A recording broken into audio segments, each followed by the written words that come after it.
राधे राधे, जय श्री कृष्णा। मैं सीमा सिंह बड़ों को चरण स्पर्श, छोटों को प्यार और बराबर वालों को तहे दिल से नमस्कार करती हूँ। आज हम ज्येष्ठ मास का दूसरा अध्याय सुनेंगे। अगर आपका पहला अध्याय सुनने से छूट गया है तो डिस्क्रिप्शन बॉक्स में मैं उसका लिंक छोड़ दूंगी। आप वहाँ से अपना छूटा हुआ पहला अध्याय सुनकर पुण्य धर्म कमा सकते हैं।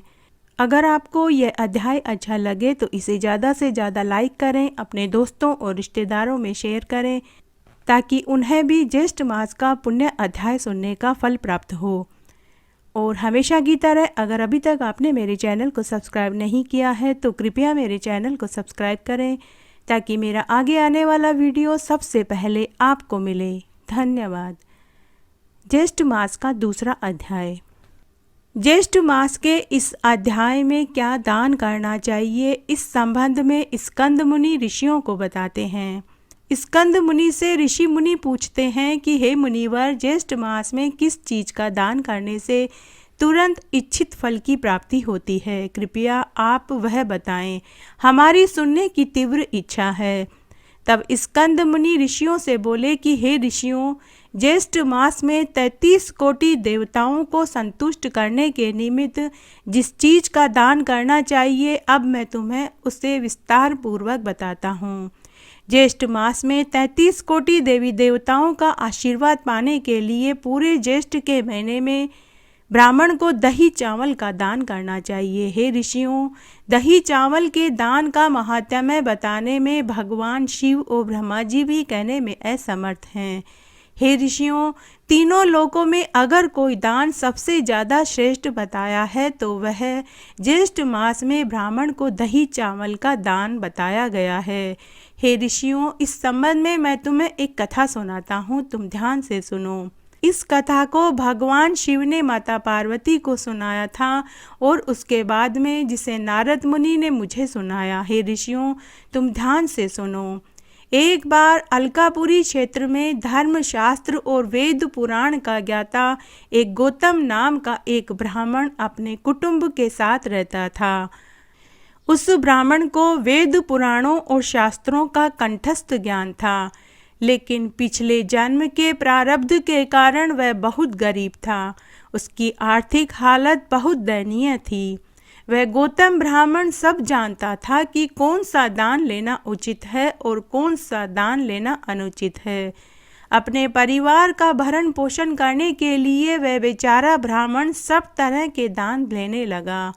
इस पर भी जब वह अपने परिवार का भरण पोषण ठीक से नहीं कर पाया तो वह चोरी चकारी करने लगा। तब उसके कुटुंब और परिवार वाले रोज उसे ताना देने लगे कि वह अपने परिवार का पेट भरने में असमर्थ है। फिर उसकी पत्नी और बेटा बहू भी रोज रोज उसे ताने देने लगे। तब एक दिन दुखी हो गए वह ब्राह्मण परिवार को बिना बताए घर छोड़कर दूसरे देश में चला गया, लेकिन वहाँ भी उसे कोई काम नहीं मिला। तब जेठ का महीना चल रहा था। वह कई दिनों से भूखा प्यासा था। तब वह एक शमशान में जाकर रहने लगा और वहाँ बलि भोजन करने लगा। इस तरह कई बरस तक वह वहीं शमशान में रहने लगा। जब वह वृद्धा अवस्था को प्राप्त हो गया तब जेठ के महीने में वह दही चावल के बलि के भोजन में से पहले वह कौओं को और अन्य पक्षियों को खिलाता और फिर अगर बच जाता तो वह खुद भोजन कर लेता था।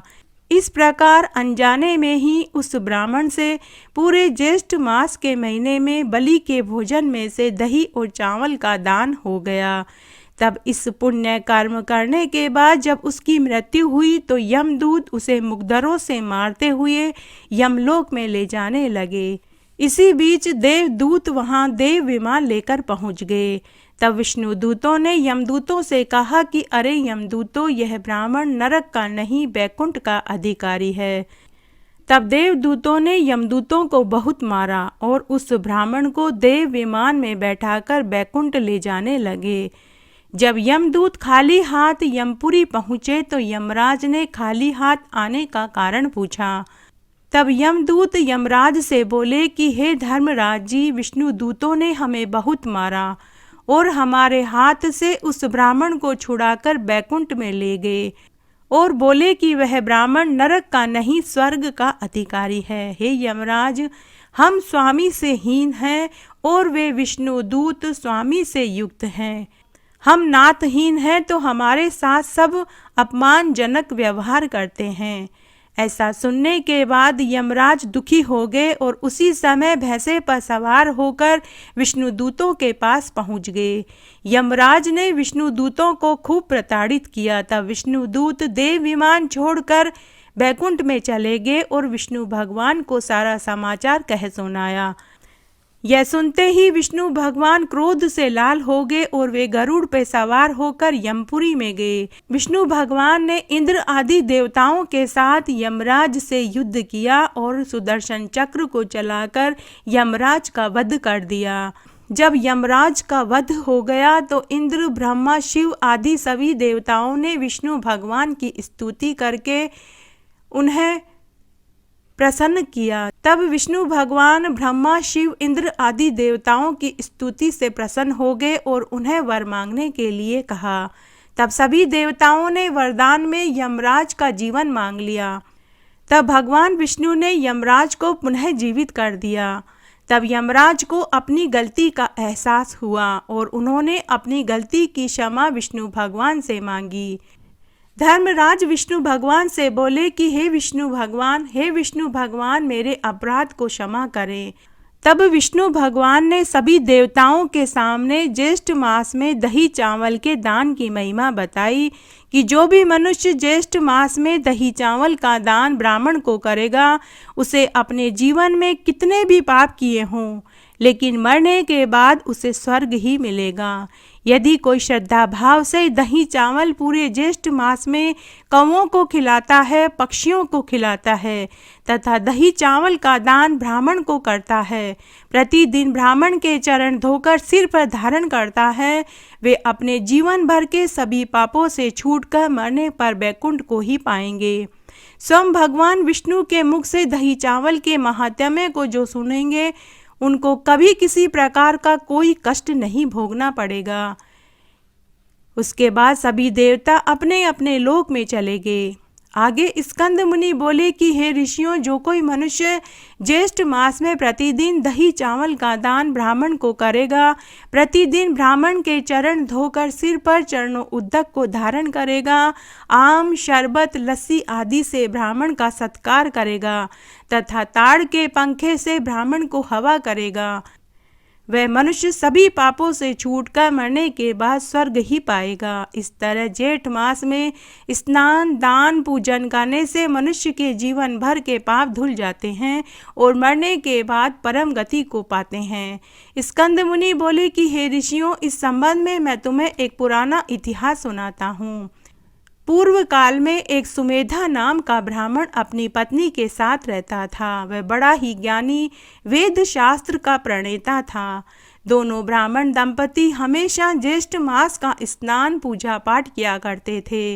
वे अतिथि सेवा में हमेशा संलग्न रहते थे। एक बार की बात है, ज्येष्ठ मास चल रहा था। 3-4 दिन से लगातार बरसात हो रही थी, तो वह ब्राह्मण घर से बाहर न जा पाया और कहीं भी यजमानों के द्वारा पूजा पाठ का उसे कोई काम भी नहीं मिला, तो उन्हें 3-4 दिन तक भूखे रहना पड़ा। तब एक दिन ब्राह्मण ने अपनी पत्नी से कहा कि हे भगवान, हमारे घर में कुछ सूखी लकड़ियां पड़ी है, मैं इनको गांव के हाट में जाकर बेच आता हूँ। उससे जो पैसा मिलेगा मैं आटा, दाल, तेल, चीनी लेकर आऊँगा। तब ब्राह्मणी जो भूख से व्याकुल थी, वह सिर्फ हाँ में गर्दन हिला देती है। तब ब्राह्मण छाता लेकर लकड़ियों को बगल में दबाकर गांव के हाट में लकड़ी बेचने के लिए चला गया, लेकिन कोई भी उसकी लकड़ी को खरीदने वाला नहीं था। बैकुंठ में बैठे भगवान विष्णु और माता लक्ष्मी यह सब कुछ देख रहे थे। स्कंद मुनि आगे बोले कि तब माता लक्ष्मी ने भगवान विष्णु से कहा कि हे प्रभु, अब आप अपने भक्त की कैसे मदद करेंगे। भगवान विष्णु ने कहा कि हे देवी, तुम देखती जाओ। तब भगवान विष्णु ने एक ग्वाले का वेश धरा और ब्राह्मण के पास लकड़ी खरीदने के लिए पहुंच गए। ग्वाले वेश में भगवान ने ब्राह्मण से पूछा कि अरे भाई, ये लकड़ियाँ कितने दाम में बेचोगे? तो वह ब्राह्मण बोला कि अरे भाई, 3-4 दिन से मैं और मेरी पत्नी भूखे हैं। मात्र 1 दिन का आटा, दाल, तेल, चीनी आ जाए, इतने पैसे भर दे दो। तब भगवान विष्णु जो ग्वाले के वेश में थे, उन्होंने एक पोटली में चावल और एक पोटली में जौ के कुछ दाने दिए और साथ ही कुछ रुपए दिए। ब्राह्मण ने रुपयों से आटा, तेल, चीनी, दाल खरीदी और जौ और चावल की पोटली लेकर खाने का सामान लेकर घर आ गया। ब्राह्मण की पत्नी ने दाल रोटी बनाई और दोनों ब्राह्मण दंपति ने भोजन खाया। कई दिनों से भूखे होने के कारण उन्हें भोजन बहुत ही स्वादिष्ट लगा। भोजन करने के बाद ब्राह्मणी अपने पति से बोली कि आप इन 2 छोटी छोटी पोटलियों में क्या लाए हैं? तो ब्राह्मण बोला कि अरे भगवान, जिस ग्वाले ने लकड़ियां खरीदी थी, उसी ने थोड़े से चावल और थोड़े से जौ दिए हैं। तब बुढ़िया ने पोटली खोल कर देखी तो जौ और चावल के दाने सोने के निकले। स्कंद मुनि आगे बोले कि हे ऋषियों, तब वह ब्राह्मण समझ गया कि वह ग्वाला कोई और नहीं, स्वयं विष्णु भगवान थे। हे ऋषि मुनियों, यह ज्येष्ठ मास के स्नान का फल है जो कि उस ब्राह्मण दंपति को मिला। स्कंद मुनि आगे बोले कि हे ऋषियों, यह मैंने तुम्हें ज्येष्ठ मास के महात्म्य को सुनाया। अब और तुम्हारी क्या सुनने की इच्छा है वह बताओ, मैं तुम्हें सभी पुण्यफल देने वाली कथाएं सुनाऊंगा। इस तरह आज मैंने आपको ज्येष्ठ मास के महात्म्य का दूसरा अध्याय सुनाया। मेरे साथ बने रहने के लिए आपका धन्यवाद। आगे की कथा कहानी के लिए भी आप इसी तरह मेरे साथ बने रहें। धन्यवाद।